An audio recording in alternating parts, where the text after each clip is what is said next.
Hi friends, నేను మీ చెరుగట్టు సుంతక్కని. మంచి మంచి మోడల్స్ తెచ్చాను. గాజులు నిన్న 1,35,000 సమాన్ తెచ్చాను. మంచి మంచి గాజులు,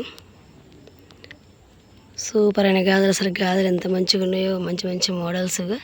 ఇది కొత్త మోడల్, ఇది కొత్త మోడలే. ఇది కాకుండా ఇది కొత్తది. ఇంకా ఇది ఈ లైన్స్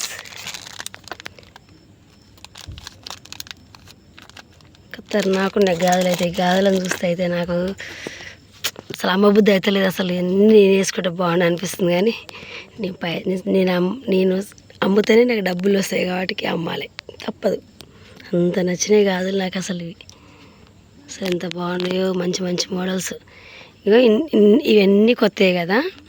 నేను మొన్న 1,00,000 రూపాయల మాల తెచ్చినని చెప్పినా కదా, అన్నీ అయిపోయినాయి. ఏమున్నా ఇంకో ఈ 4 స్టెప్పులు ఉన్నాయి చూసినావా, ఈ గాజుల వరకే మిగిలిపోయినాయి. అవి కూడా అమ్మొచ్చులే. కానీ కాకపోతే సైజులు లేవు నాకు. సైజులు ఒకటి ఉంటలేవు అనమాట. దానివల్ల చాలా ఇబ్బంది అవుతుంది జనాలు. అట్లా పాపం అట్లా కూడా ఏదో కాంప్రమైజ్ తీసుకుంటారు వాళ్ళు. కానీ నాకే నచ్చలే.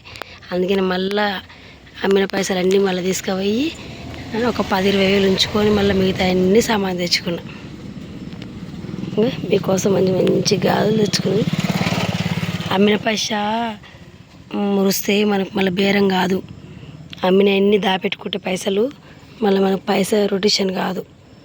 ఒక 10-20 ఉంచుకొని మిగతా మళ్ళీ అన్నీ సామాన్ తెచ్చుకోవాలి. మళ్ళీ సామాన్ మంచిగా తెచ్చుకుంటే మంచిగా గిరాకు వస్తుంది. మంచిగా మనం సుంతక్క అనుకుంటూ వస్తారు.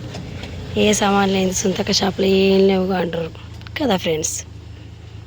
కాశ్మీర్ బ్యాంగిల్స్ ఇవి కూడా కొత్తగా వచ్చినాయి. అసలు ఎంత బాగున్నాయో గాజులు అయితే.